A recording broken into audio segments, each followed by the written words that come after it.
Hola, buenas tardes. Bienvenidos a todos y muchas gracias por su asistencia. Vamos a dar comienzo a este concierto. Para ello va a tomar la palabra en representación de Canal Fernando Arlandis, responsable de exposiciones de Arte Canal. Muchas gracias.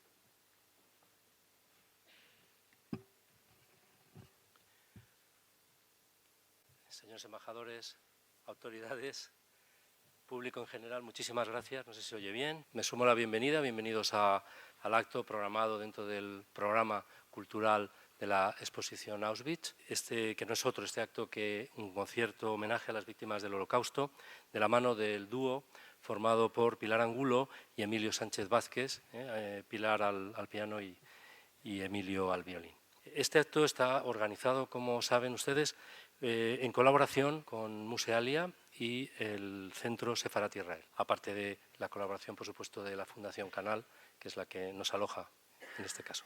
Bien, parece mentira, y hablando con algunos de vosotros, que la exposición esté llegando a su fin. Definitivamente ya no podemos alargarlo más y ya os contaremos un poco por qué. Pero ya después de año y 2 meses, casi 2 meses, pues desgraciadamente ya no vamos a poder disfrutar más de la exposición. Y disfrutar, entenderme, en un sentido, vamos a decir, de adquisición de conocimiento, de introducirte esa semilla del interés por todo lo que ocurrió relacionado con el Holocausto. Y yo creo que es esta exposición, espero que por lo menos en eso hayamos contribuido en muchos de los asistentes a introducir esa semilla, ¿no?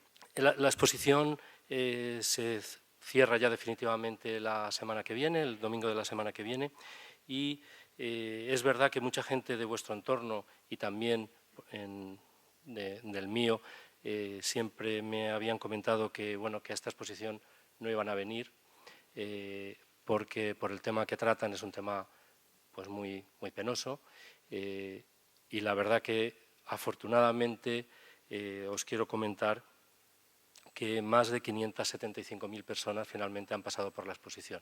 Más de 575.000 personas no han hecho caso a esas recomendaciones de que el tema era muy triste y sí que han venido a verlo y espero que se les haya metido esa semilla, ¿no? También quiero recordar que han pasado ya más de 100.000 niños, jóvenes entre 12 y 18 años, por el programa cultural de visita gratuita con los profesores. Nuestra exposición es un orgullo decir que la hemos convertido en una gran aula cultural, una gran aula educativa, ¿no? Donde se han dado pues, clases a estos más de 100.000 niños, ¿no? Y otro de los caracteres distintivos que ha tenido esta exposición frente a las que hemos hecho históricamente, donde hemos tenido programas culturales más reducidos, es efectivamente la extensión de este programa cultural, que han sido más de 12 sesiones, han venido más de 2.000 personas, bueno, y hemos pues tenido el honor de escuchar a más de 30 ponentes que han compartido con nosotros tanto sus vivencias como sus conocimientos. Ahora, en recuerdo un poco o en homenaje a todos vosotros que habéis hecho posible este acto cultural, estos actos culturales, hemos hecho un pequeño vídeo que yo creo que ahora nos van a poner, donde pues, bueno, pues, vais a poder ver todo, en resumen todos estos actos y seguro que os vais a poder, muchos de vosotros, ver si os veis o no entre los visitantes, ¿no?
Bueno, os dejo ahora con Miguel de Lucas, que es el director general del Centro Sefarat Israel.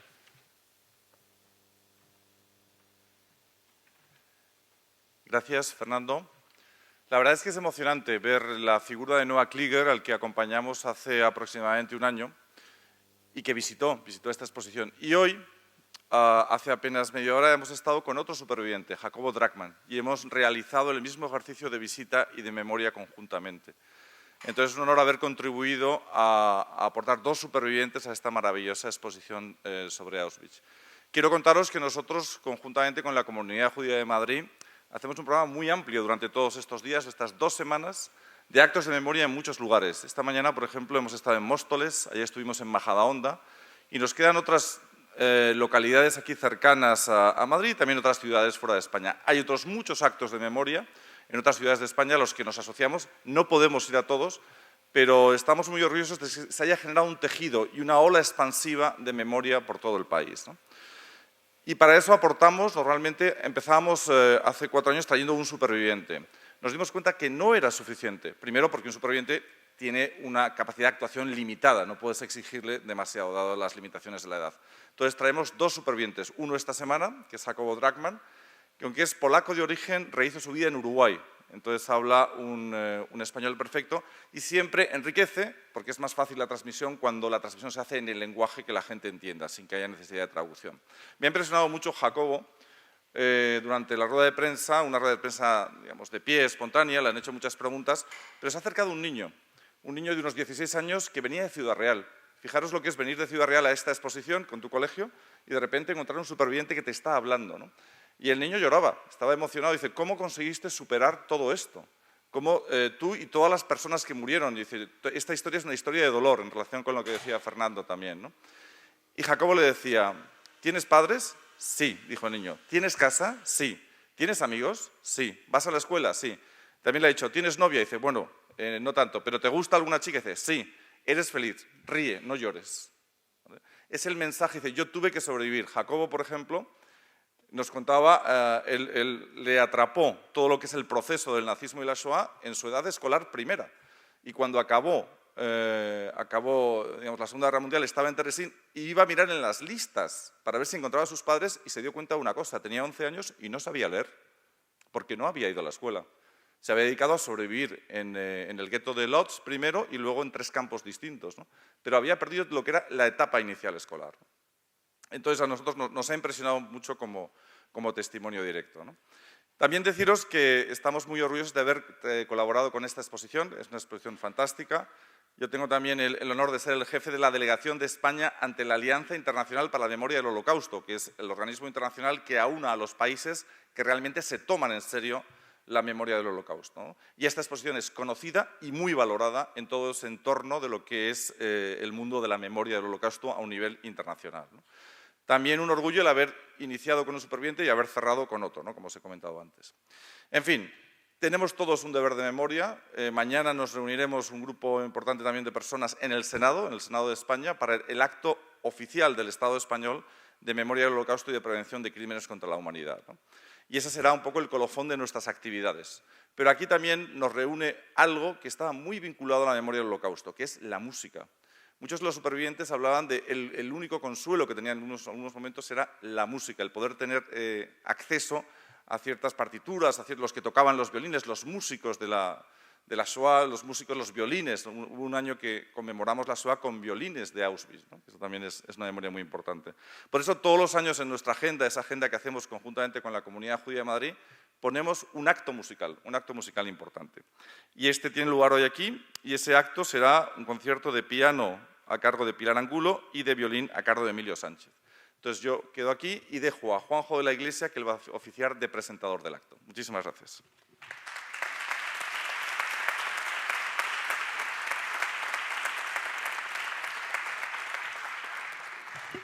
Buenas tardes, muchas gracias a todos por su asistencia. En este concierto homenaje a las víctimas del Holocausto vamos a tener ocasión de escuchar una selección de obras que constituyen páginas muy notables de la historia de la música del siglo XX y parte del siglo XXI.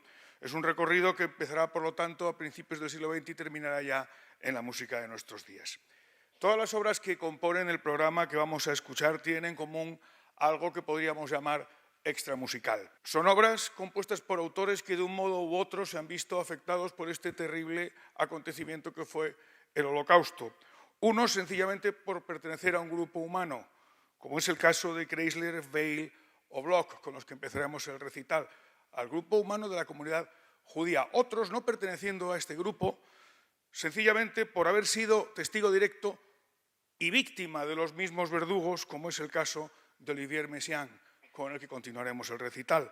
Y finalmente otros, como el autor con el que concluiremos el recital de esta tarde, que es John Williams, por haber sido narradores, perpetuando así la memoria, en este caso musical, de algo que no debe ser nunca olvidado. Se abre el recital con dos obras del compositor austriaco Fritz Kreisler, es El sufrimiento del amor y La alegría del amor. Son dos obras típicamente vienesas de principio de siglo, muy apreciadas por los grandes violinistas, muchos de ellos judíos. El violín, como sabemos, es un instrumento muy presente en la cultura musical de la comunidad judía. De estas dos obras se han realizado versiones muy brillantes de estos violinistas, entre las que caben destacar, por ejemplo, la del propio autor o la efectuada por Yehudi Menuhin, por poner dos ejemplos. Kreisler fue un violinista verdaderamente célebre, admirado por todo el mundo, que poseía un estilo absolutamente inconfundible, admirado en los Estados Unidos, donde desarrolló la mayor parte de su trayectoria artística como una auténtica estrella. Se estableció en Berlín, más tarde en París, pero de allí tuvo que huir con destino a los Estados Unidos, como decía. ¿De qué? Pues precisamente de la presencia de la amenaza de los nazis en 1939 y de la persecución antisemita. Es destacable el hecho, por ejemplo, que durante su vida en Europa él tuvo que firmar algunas obras con un seudónimo, Gaetano Pugnani, para evitar ser identificado, para evitar que estas obras fueran identificadas como de autoría de un judío. Escuchamos ya El sufrimiento del amor y la alegría del amor en la interpretación de Pilar Angulo al piano y Emilio Sánchez al violín. Muchas gracias.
Yucali, un tango compuesto por Kurt Weill que forma parte de la obra teatral Marie Galante, escrita por Jacques Deval con música escénica del propio Weill.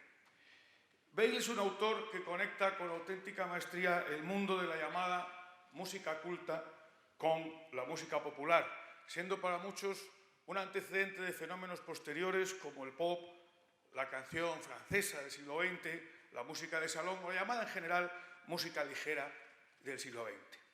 La música de Weill en la Alemania nazi fue, y prenazi, catalogada por ellos de música degenerada. Consecuentemente fue posteriormente prohibida, pero antes de eso los grupos de nazis acudían a los locales donde se estrenaban las obras de Weill a acosar al autor, a amenazarle y a organizar alborotos. Tanto fue así que en el año 1933 Weill y su esposa Lotte Lenya se vieron obligados a abandonar Alemania, estableciéndose temporalmente en París y finalmente en Estados Unidos. Yucali, la obra que vamos a escuchar inicialmente, fue una pieza musical sin letra, tal como la escucharemos hoy, a la que más adelante se le agregó la letra de Roger Fernet. Fue, curiosamente, el himno oficioso de la resistencia francesa durante la Segunda Guerra Mundial. Escuchamos ya Yucali de Kurt Weill.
A continuación vamos a escuchar la obra Baal Shem, 3 cuadros de la vida jasídica, compuesta por Ernst Bloch en 1923. Bloch, nacido en Suiza, desarrolló gran parte, la mayoría de su trayectoria artística en Estados Unidos, donde se estableció tras viajar por toda Europa y ser, por ejemplo, influido y admirar a autores del que recibe especial influencia como Claude Debussy. En los años 30, Bloch intenta volver a Europa, pero el ambiente antisemita le obliga a regresar a Estados Unidos, donde ya había obtenido la nacionalidad, la ciudadanía, años antes.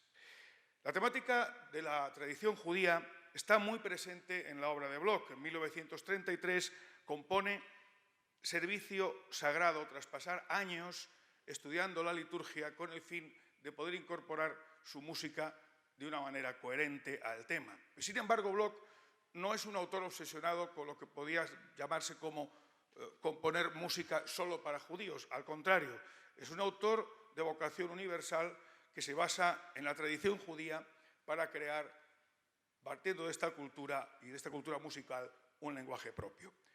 Lo mismo que hizo en España Falla con el folclore español, Bartók con la tradición musical húngara o Sibelius en Finlandia. Escuchamos ya Baal Shem, que consta de 3 movimientos: contrición, improvisación y regocijo.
continuación vamos a escuchar el último movimiento para violín y piano del cuarteto para el fin de los tiempos de Olivier Messiaen.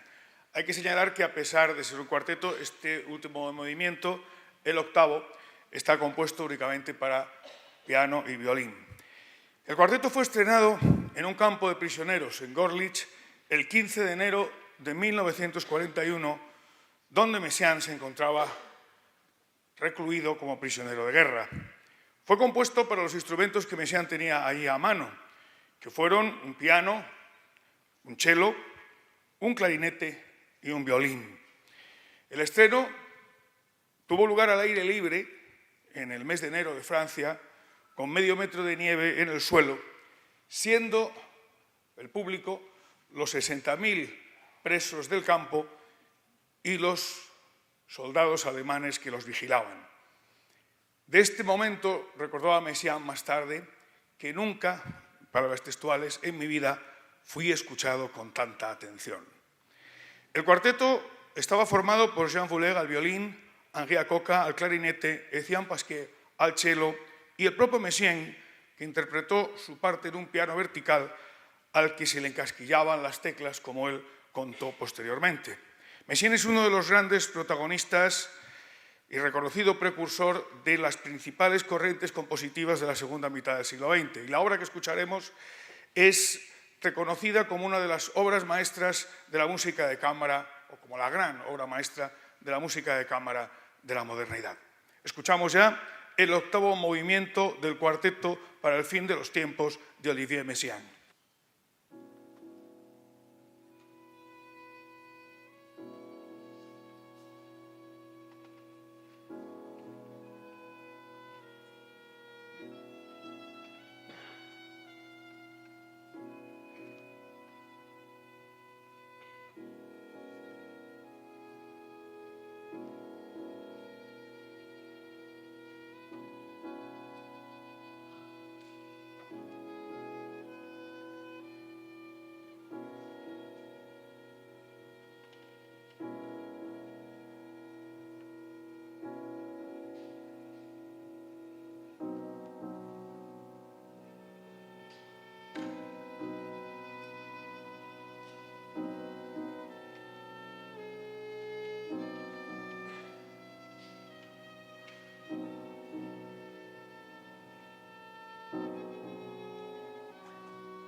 El programa va a concluir con una obra del compositor contemporáneo John Williams, que es el tema central de la banda sonora de la película La lista de Schindler.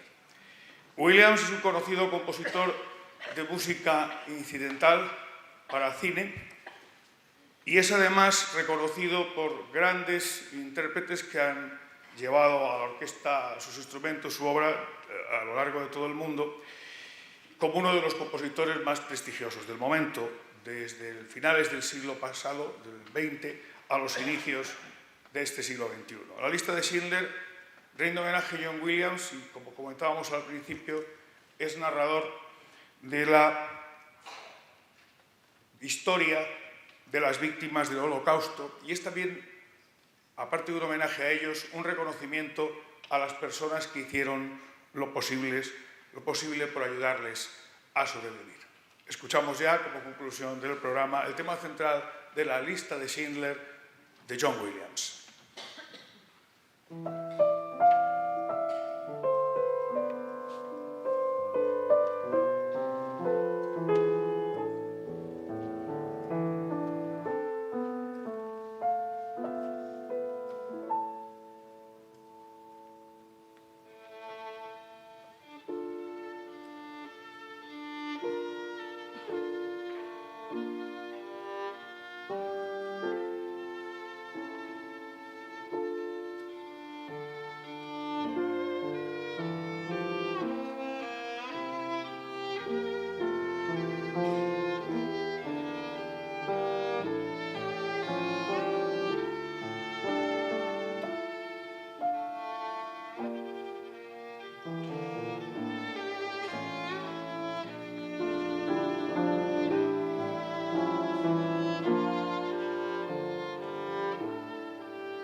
con Luis unas últimas palabras a un acto de este tipo. Sí me gustaría decir aunque sean unas últimas palabras dentro del ciclo de exposiciones que estamos haciendo desde el canal, cómo están todas estas exposiciones conectadas.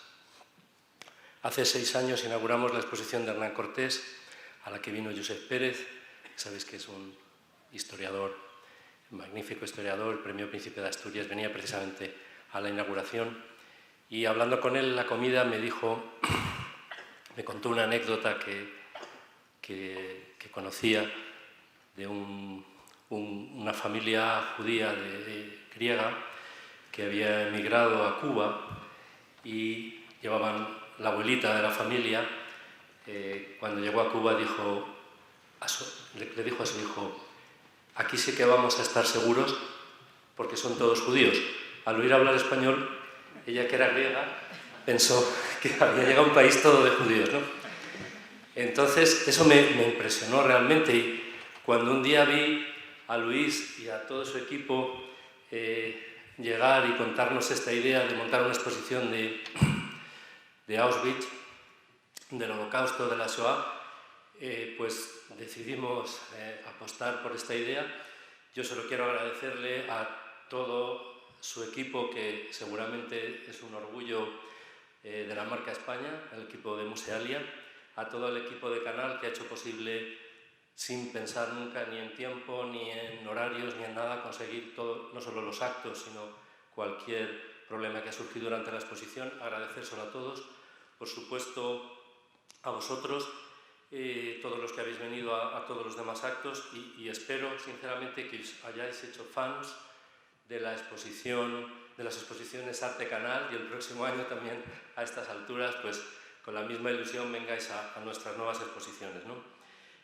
Muchas gracias a todos, y os dejo con Luis, que es el director de Musealia.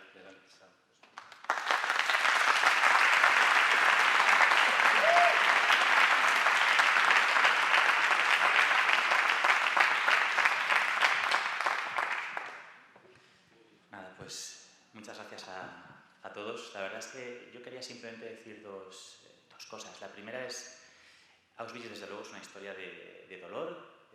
Para mí también, yo creo que ya he explicado en varias ocasiones cómo surge un poco la idea a raíz de la muerte de mi hermano, pero también es una historia para mí personalmente, de agradecimiento. Hay a muchas personas e instituciones a las que debemos de agradecer el hecho de que la exposición exista. Muchas no están aquí, desde los comisarios al museo, pero sí que me gustaría mencionar pues aquellas que nos acompañan hoy. En primer lugar, a todas las instituciones que nos han apoyado, desde el Centro Sefarad, el Instituto Polaco de Cultura, la Embajada Polaca y tantas otras instituciones, la Comunidad Judía de Madrid, tantas instituciones que nos han apoyado en esta idea y en este proyecto. Después a Canal, porque como contaba Fernando, y algún día de hecho contaremos un poco la intrahistoria de cómo se consiguió traer la exposición a Madrid, y hubo muchos momentos en los que a veces me llamaba Fernando por problemas técnicos en la sala, y a veces nos decía, bueno, igual tenéis que buscar otra ciudad porque igual no podemos abrir aquí en Madrid, y siempre apostaron por el proyecto. Y si la exposición está o ha estado en Madrid, pues es gracias a Fernando Lardis, a José Luis Auger, no sé dónde están, tampoco a Andrea, que están por aquí, me dicen. Entonces, y a todo su equipo, y desde luego también a la Fundación que nos acoge hoy, que nos ha apoyado desde el primer momento. Y luego también personalmente pues a mi equipo. Tengo ahí, hay muchas personas, y de verdad que siento cuando me olvido de alguien, pero tenemos a Ana Galán, que es nuestra gestora de colecciones, que tanto cuidado y tanto mimo ha tenido en cada uno de los objetos, que después son voces y son fragmentos de historia. Tenemos a una persona sin la que este programa cultural no sería posible, porque hay muchas, y pensar y tener ideas es muy sencillo, pero luego realizarlas y llevarlas a cabo es muy complejo.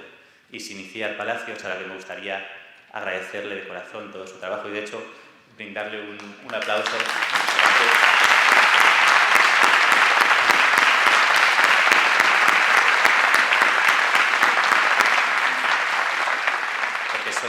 solo ella sabe realmente lo que significa el organizar, yo creo que un programa tan variado, en el que creo que han pasado cerca de 2.000 personas y que sobre todo que ha dejado un pozo de reflexión y ha alargado la vida de la exposición y no la ha limitado a un par de horas, sino que después pues, ha hecho que la gente también pueda tratar otros temas y reflexionar sobre la temática. Y no está aquí, pero sí que está en su presentación, José Antonio Mújica, que es el productor ejecutivo de la exposición y la persona que me ha acompañado desde hace 9 años en esta historia, junto con María Teresa Aguirre, que no está, que es mi madre, pero que son las personas que han podido poner los recursos para realmente poder hacer esta exposición. Entonces, Josean sabe lo mucho que le debo, lo mucho que he aprendido y que sin él pues, no hubiera sido posible hacer esta exposición. Y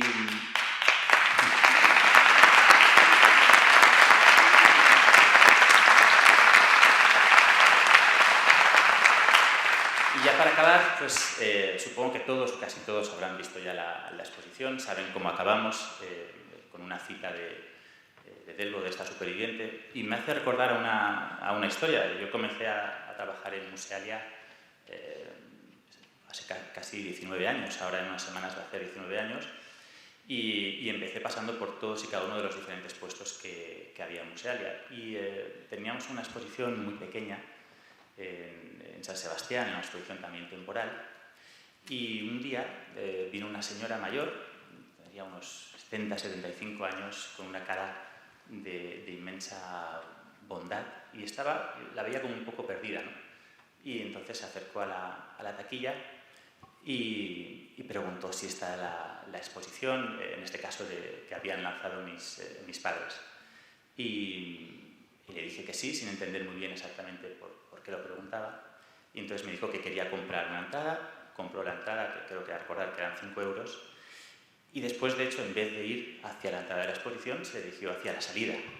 Y no entendía exactamente por qué. Y entonces le pregunté y me dijo que a ella no le interesaba ese tema en concreto, que era una exposición marítima, pero que venía, a pesar de que venía de muy lejos, de un barrio pesquero de San Sebastián, de Pasajes, y una persona muy humilde, simplemente porque mis padres en su día habían contribuido con los niños huérfanos de la mar, y ella había perdido un niño, y en aquel momento pues, mis padres organizaron una colecta y la ayudaron, y que era su manera, digamos, de devolver esa gratitud, ¿no? Y siempre pensé que ojalá pudiera hacer algún día algo que fuera así, que alguna persona pudiera sentir esa necesidad de agradecerlo. Y hoy, paseando por la exposición, pues veía esa frase con la que cerramos la muestra y pensaba que de alguna manera todos los que hemos participado en este proyecto, pues ojalá que hayamos contribuido a hacer algo que haya justificado nuestras vidas y que haya contribuido un poco a crear un mundo mejor. Muchísimas gracias a todos y hasta la próxima.